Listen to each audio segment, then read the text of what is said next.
Hey guys, what's going on today? It's your boy Infinity, bringing you yet another video on my channel. We're going to be talking about day 2 of the Call of Duty World League Championship, of course, and what a day it was.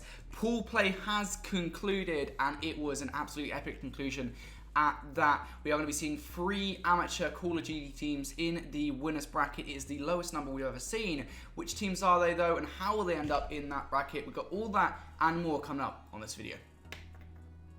Alright, so without any further ado, let's get into pools A through D. We want to get through this quickly because, of course, we've got quite a lot to talk about with the bracket and kind of what I think is going to happen in day 3.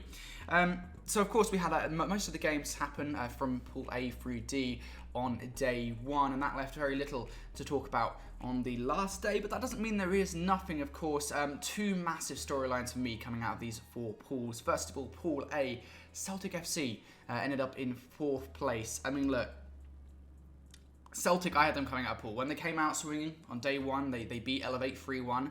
I genuinely thought they were going to maybe even challenge E United, because, of course, if you remember last year, I think it was Quicker, ended up beating E United there. This time, not so lucky. Of course, E United crushed them yesterday. And when they come up against RBL, I had a bet on. I thought they were going to beat RBL easily, fair and square to RBL, though. They took Celtic down with them in this group. At that point, it was mathematically impossible for RBL to get through. Yet still, they came out fighting for the extra $5,000, $1,000 apiece.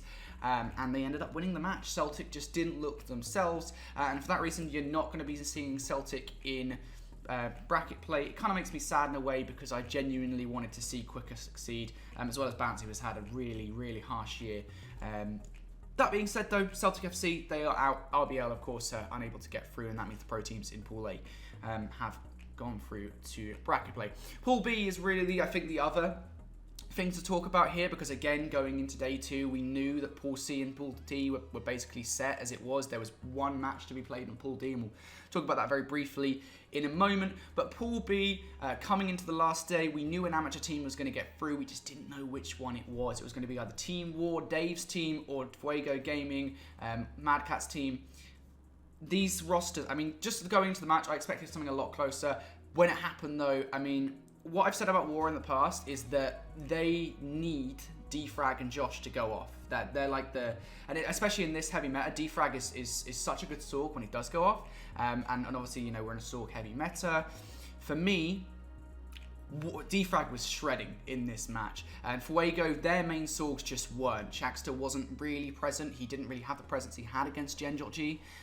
So Fuego didn't really play all that well in that matchup, but WaR came out to play. They 3-0'd them, and that meant that WaR are going to qualify for bracket play. Now, I will say about Pool B, just very briefly, I want to touch upon this. Fuego, I expected a lot from them after beating Gen G, but for me, it quickly became apparent actually that Gen G just faltered so hard. Something is clinically wrong with Gen G in this pool. I'm not sure what it is, but obviously they're not going to get a chance to fix it because Call of Duty's done now this year.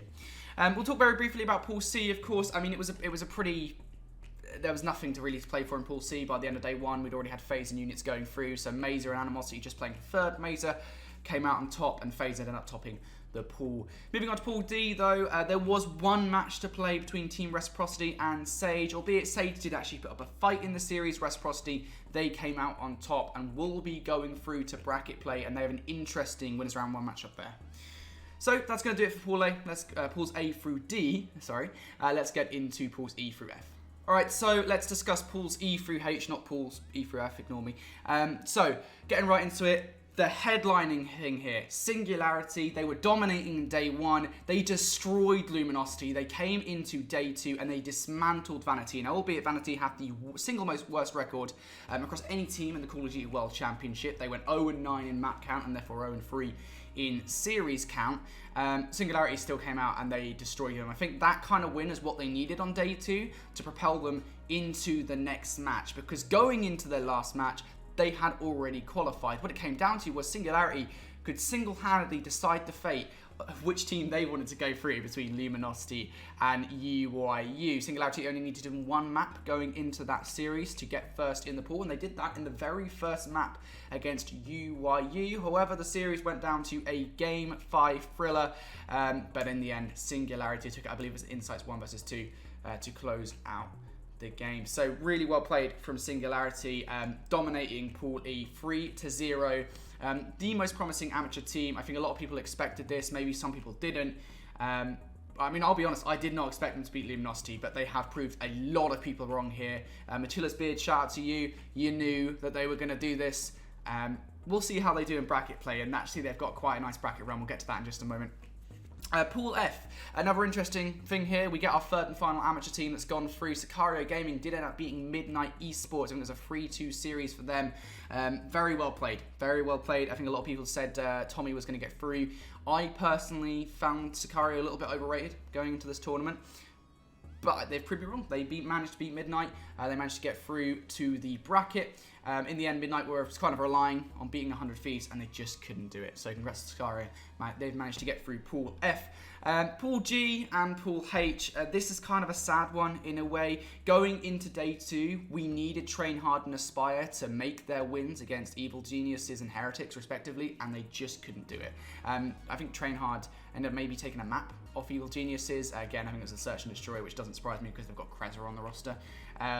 But ultimately, couldn't do anything, and that's fair enough. Evil Geniuses are a very good roster, and you've got to feel for Train Hard in a way. Aspire, on the other hand, I think I expected a lot more from them at this event. They got 3-0'd by both Splice and Heretics. I expected so much more from Aspire Esports. I will say though, again, Splice and Heretics, for rosters that coming into this event, they hadn't had the best run-ins at Miami and previous events. They did very well in this group, and even against each other, they were performing kind of how you'd expect. So for me, I think Aspire just got a bit unlucky with how Heretics and Splice showed up to this event. I think they really needed them to play a little bit worse. But that is going to do it for pools E through H, of course, and of course the overall 8 pools. We now know which 16 teams will be going on to the winners bracket round 1. 3 amateur teams will be making it through in WaR Esports, Team Singularity, and Sicario Gaming, and I'll be tracking them throughout days 3 through 5 if they make it to that final day. But without further ado, let's take a look at this bracket. Okay, this bracket is juicy. This is a beautiful bracket. I can't stress enough how much I love this bracket. For the amateur teams out there, this is potentially the best bracket. Well, maybe not WaR, but we'll talk about that in a moment. If you're an amateur fan at home, maybe you're watching the Open bracket all year, maybe from Europe and you just want to support Tommy or the boys on Singularity, this is the bracket for you. This is exactly what you want. Out of the CWL. And actually, it's a byproduct of simply Team Envious shocking Pool D and Team Singularity shocking Pool E. That's simply all this is right here. So in a way, I'm not at all surprised that the bracket looks like this. I've seen a few pros, Octane specifically, saying, wow, this bracket's not one-sided at all.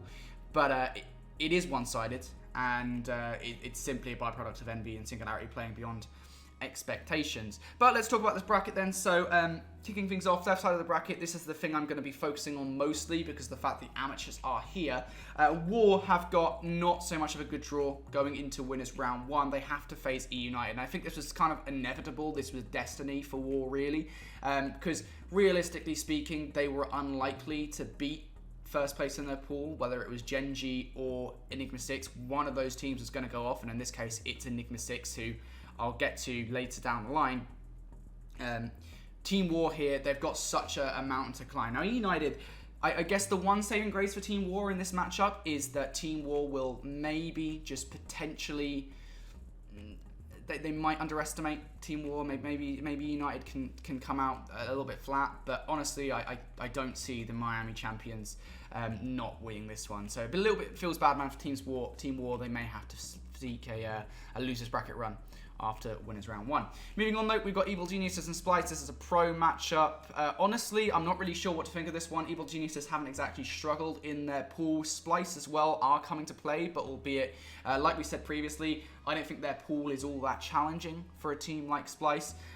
Maybe we can start to see this Q Contempt Geo come to play. In my opinion, I think we will. I think we're starting to see Splice come out of their shell a little bit here. But Evil Geniuses, man, they've got JCap, they've got Apathy.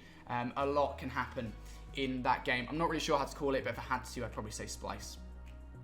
Now though, we get the big boy match. We got the big guns. Singularity versus Sicario. This is the match for me that I really love. I can't wait for this. It's going to be the first match on Bravo Stream as well. So Singularity, Sicario, these two are going to go head to head in winners round 1. Singularity dominated their pool, as I just said, with Pool Lee. Sicario managed to just scrape by Midnight Esports. For that reason alone, I'm going to say Singularity will take this. I think they've been playing phenomenally, and I think the thing is, like I've said in previous videos, and I've said it on Twitter as well, the thing is about Singularity is that the current patch suits them incredibly well.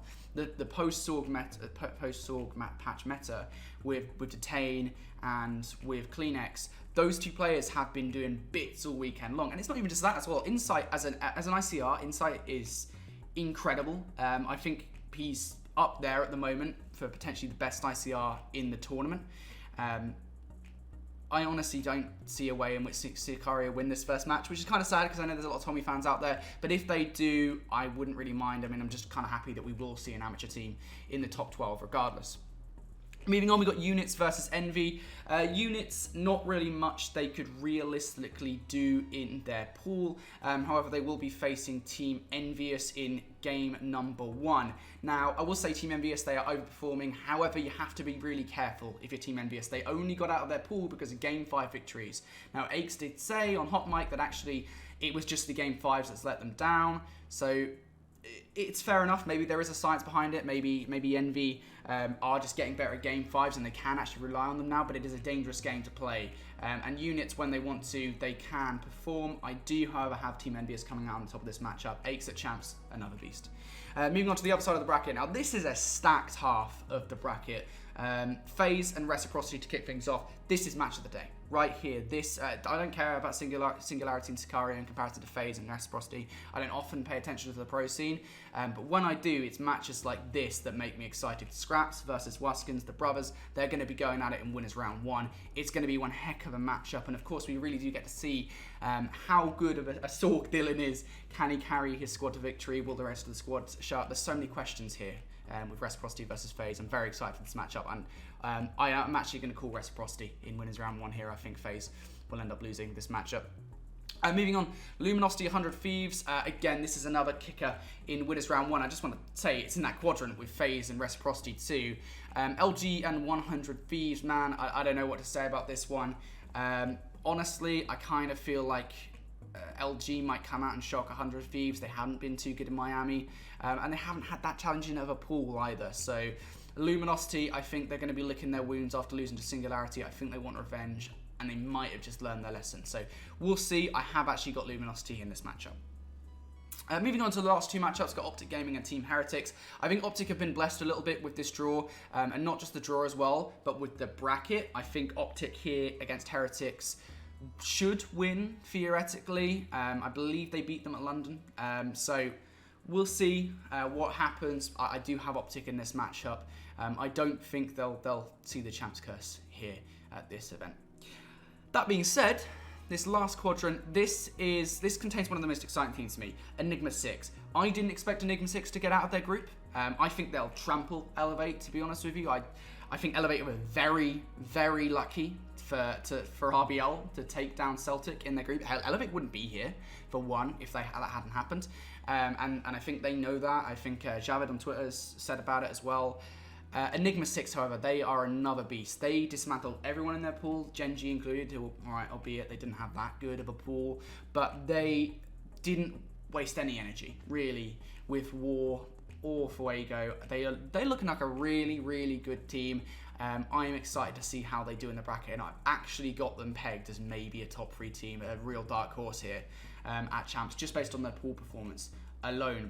Right, so that's going to do it for the winners bracket then. That's the preview of day 3, sorry. We've got a lot of Call of Duty coming your way. Of course, I believe we're going to be seeing winners round 1 and losers round 1 today. So it's going to be an amazing, amazing day of Call of Duty action. Remember guys, this is potentially the last Call of Duty World Championships in its current format. So There is a lot to play for here, for all the players, all the teams, and of course all the casters. If you do want to watch all the action, it's twitch.tv/Call of Duty and twitch.tv/Call of Duty Bravo.